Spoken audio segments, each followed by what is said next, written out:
L'ami retrouvé. Chapitre 1. Il entra dans ma vie en février 1932 pour n'en jamais sortir. Plus d'un quart de siècle a passé depuis lors, plus de 9000 journées fastidieuses et décousues, que le sentiment de l'effort ou du travail sans espérance contribuait à rendre vide, des années et des jours, nombre d'entre eux aussi morts que les feuilles desséchées d'un arbre mort. Je puis me rappeler le jour et l'heure où, pour la première fois, mon regard se posa sur ce garçon qui allait devenir la source de mon plus grand bonheur et de mon plus grand désespoir. C'était 2 jours après mon 16e anniversaire, à 3 heures de l'après-midi, par une grise et sombre journée d'hiver allemand.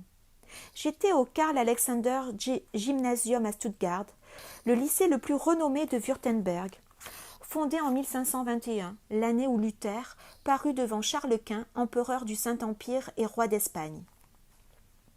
Je me souviens de chaque détail, la salle de classe avec ses tables et ses bancs massifs, l'aigre odeur de 40 manteaux d'hiver humides, les mares de neige fondue, les traces jaunâtres sur les murs gris, là où, avant la Révolution, étaient accrochés les portraits du Kaiser Guillaume et du roi du Württemberg. En fermant les yeux, je vois encore les dos de mes camarades de classe, dont un grand nombre périrent plus tard dans les steppes russes ou dans les sables d'Alamein. J'entends encore la voix lasse et désillusionnée de Herr Zimmermann, qui, condamné à enseigner toute sa vie, avait accepté son sort avec une triste résignation. Il avait le teint jaune et ses cheveux, sa moustache et sa barbe en pointe étaient teintés de gris. Il regardait le monde à travers un pince-nez posé sur le bout de son nez avec l'expression d'un chien bâtard en quête de nourriture. Bien qu'il n'eût sans doute pas plus de 50 ans, il nous paraissait à nous en avoir 80. Nous le méprisions parce qu'il était doux et bon et avait l'odeur d'un homme pauvre. Probablement n'y avait-il pas de salle de bain dans son logement de 2 pièces. Durant l'automne et les longs mois d'hiver, il portait un costume tout rapiécé, verdâtre et luisant. Il avait un second costume pour le printemps et l'été. Nous le traitions avec dédain et de temps à autre avec cruauté, cette lâche cruauté qui est celle de garçons bien portants à l'égard des faibles, des vieux et des êtres sans défense. Le jour s'assombrissait, mais il ne faisait pas assez nuit pour éclairer la salle, et à travers les vitres, je voyais encore clairement l'église de la garnison, une affreuse construction de la fin du XIXe siècle, pour le moment embellie par la neige recouvrant ses tours jumelles qui transperçaient le ciel de plomb. Belles aussi étaient les blanches collines qui entouraient ma ville natale, au-delà de laquelle le monde semblait finir et le mystère commencer. J'étais somnolent, faisant de petits dessins, rêvant, m'arrachant parfois un cheveu pour me tenir éveillé lorsqu'on frappa à la porte. Avant que Herr Zimmermann pût dire « Herein », parut le professeur Klett, le proviseur. Mais personne ne regarda le petit homme tiré à 4 épingles, car tous les yeux étaient tournés vers l'étranger qui le suivait, tout comme Phèdre eût pu suivre Socrate. Nous le regardions fixement, comme si nous avions vu un fantôme. Probablement, tout comme les autres, ce qui me frappa plus que son maintien plein d'assurance, son air aristocratique et son sourire nuancé d'un léger dédain, ce fut son élégance. En matière de style vestimentaire, nous faisions à nous tous un morne assemblage. La plupart de nos mères avaient le sentiment que n'importe quel vêtement était assez bon pour aller en classe aussi longtemps qu'ils étaient faits d'étoffes solides et durables. Nous ne nous intéressions encore aux filles que médiocrement, de sorte que peu nous importait cet accoutrement pratique et de bon usage de vestes et de culottes courtes achetées dans l'espoir qu'elles dureraient jusqu'à ce que nous devenions trop grands pour elles. Mais pour lui, c'était différent. Il portait un pantalon de bonne coupe et aux plis impeccables qui, de toute évidence, n'était pas, comme les nôtres, un vêtement de confection. Son luxueux costume gris clair était fait de tissu à chevrons et presque certainement garanti anglais. Sa chemise était bleu pâle et sa cravate bleu foncé, ornée de petits pois blancs. Par contraste, nos cravates paraissaient sales, graisseuses et éraillées. Et bien que nous considérions comme efféminée toute tentative d'élégance, nous ne pouvions nous empêcher de regarder avec envie cette image d'aisance et de distinction. Le professeur Klett alla tout droit à Herr Zimmermann, lui murmura quelque chose à l'oreille et disparut sans que nous l'eussions remarqué parce que nos regards étaient concentrés sur le nouveau venu. Il se tenait immobile et calme, sans le moindre signe de nervosité. Il paraissait en quelque sorte plus âgé et plus mûr que nous, et il était difficile de croire qu'il n'était qu'un nouvel élève. S'il avait disparu aussi silencieusement et mystérieusement qu'il était entré, cela ne nous eût pas surpris. Herr Zimmermann remonta son pince-nez, parcourut la salle de ses yeux fatigués, découvrit un siège vide juste devant moi, descendit de son estrade et, à l'étonnement de toute la classe, accompagna le nouveau venu jusqu'à la place qui lui était assignée. Puis, inclinant légèrement la tête, comme s'il avait presque envie de le saluer, mais ne l'osait tout à fait, il retourna lentement vers l'estrade à reculons, ne cessant de faire face à l'étranger. Regagnant son siège, il s'adressa à lui. « Voudriez-vous, je vous prie, me donner votre nom, votre prénom, ainsi que la date et le lieu de votre naissance ?» Le jeune homme se leva.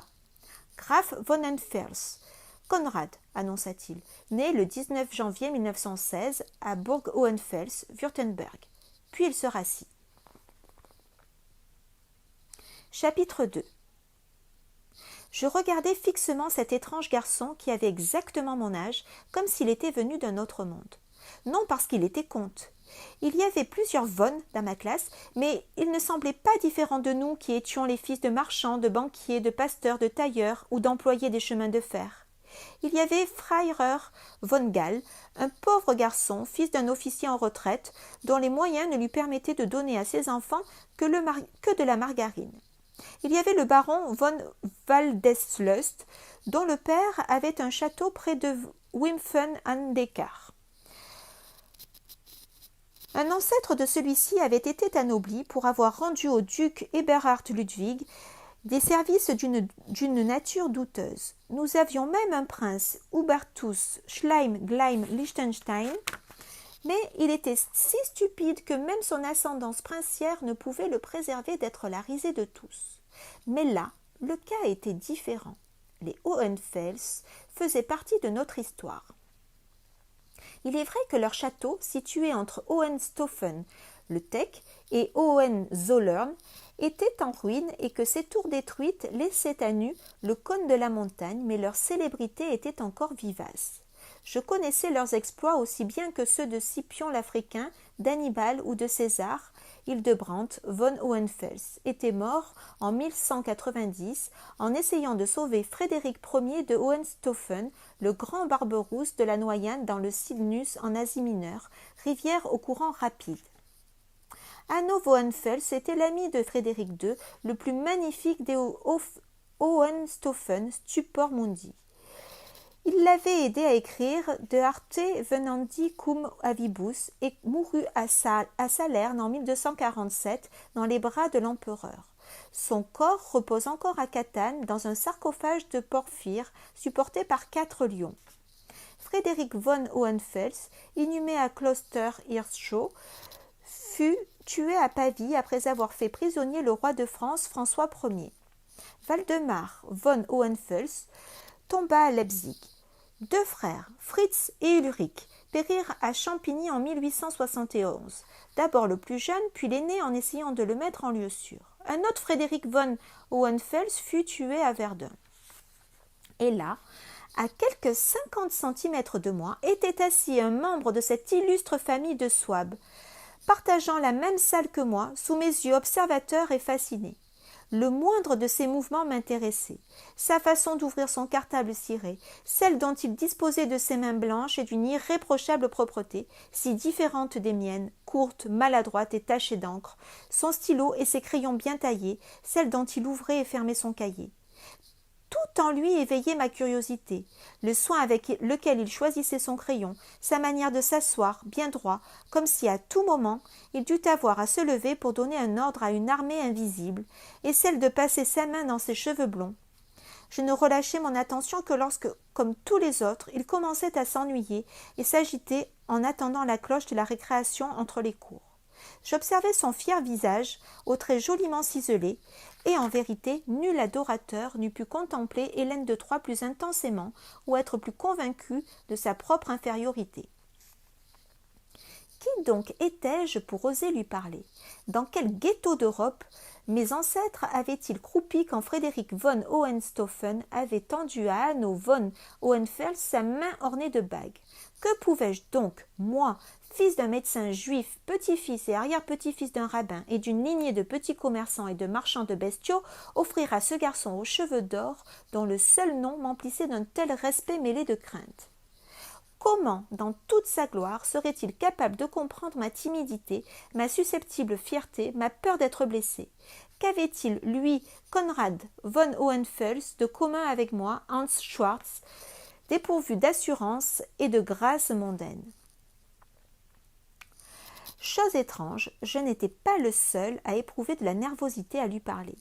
Presque tous les autres semblaient l'éviter. Généralement grossier en paroles et en action, toujours prêt à s'interpeller par des sobriquets dégoûtants, punaises, saucisses, cochons, tête de lard, se bousculant avec ou sans provocation, tous étaient silencieux et gênés en sa présence, lui laissant le passage chaque fois qu'il se levait et où qu'il allât.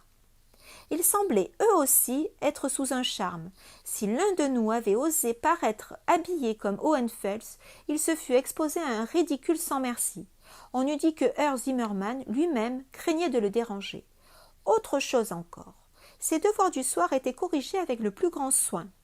Là où Zimmermann se bornait à écrire en marge de mon cahier de brèves remarques telles que « mal construit »,« que signifie ceci » ou « pas trop mal », moins de négligence, s'il vous plaît.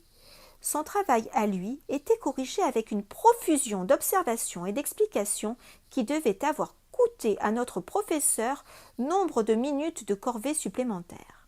Il paraissait ne pas se soucier d'être abandonné à lui-même. Peut-être en avait-il l'habitude, mais il ne donnait jamais la plus légère impression de morgue ou de vanité, ni du moindre désir conscient d'être différent des autres élèves, à une exception près. À notre rencontre, il était toujours extrêmement poli, souriait quand on lui parlait et tenait la porte ouverte lorsque quelqu'un désirait quitter la salle. Et pourtant, les garçons semblaient avoir peur de lui. Je ne puis que supposer que c'était le mythe des Hohenfels qui, ainsi que moi, les rendait timides et les embarrassait. Le prince et le baron eux-mêmes le laissèrent d'abord de côté, mais une semaine après son arrivée, je vis tous les Von s'approcher de lui pendant la récréation qui suivit le second cours. Le prince lui parla, puis le baron et le frayeur. Je ne pus saisir que quelques mots. Ma tante Hohenlohe, Maxie a dit. Qui était Maxie? D'autres noms furent cités qui, de toute évidence, leur étaient à tous familiers. Certains d'entre eux provoquèrent l'hilarité générale. D'autres furent prononcés avec toutes les marques possibles de respect, presque murmurés, comme si un personnage royal était présent. Mais cette conversation sembla n'aboutir à rien. Par la suite, lorsqu'ils se croisaient, ils se bornaient à des signes de tête et à des sourires, et à échanger quelques mots, mais Conrad paraissait aussi réservé que jamais. Quelques jours plus tard, ce fut le tour du caviar de la classe. 3 garçons, Reuter, Müller et Frank, étaient connus sous ce sobriquet parce qu'ils faisaient bande à part dans la conviction que seuls parmi nous étaient destinés à faire carrière dans le monde. Ils allaient au théâtre et à l'opéra, lisaient Baudelaire, Rimbaud et Rilke, parlaient de Paranoia et du Ça, s'enthousiasmaient pour Dorian Gray et la saga des Forsyth et, bien entendu, s'admiraient mutuellement. Le père de Frank était un riche industriel et il se réunissait régulièrement chez lui où il rencontrait quelques acteurs et actrices, un peintre qui allait de temps à autre à Paris pour voir mon ami Pablo et plusieurs dames qui avaient des ambitions et des relations littéraires. On leur donnait la permission de fumer et ils appelaient les actrices par leur prénom. Après avoir décidé à l'unanimité qu'un von Hohenfels serait une aubaine pour leur coterie, ils l'abordèrent non sans agitation. Frank, le moins nerveux des 3, l'arrêta comme il sortait de la classe. Il bredouilla quelque chose à propos de notre salon, de lecture de poèmes, du besoin de se défendre contre le profanum vulgus, et ajouta qu'il serait honoré s'il voulait se joindre à leur Literaturbund.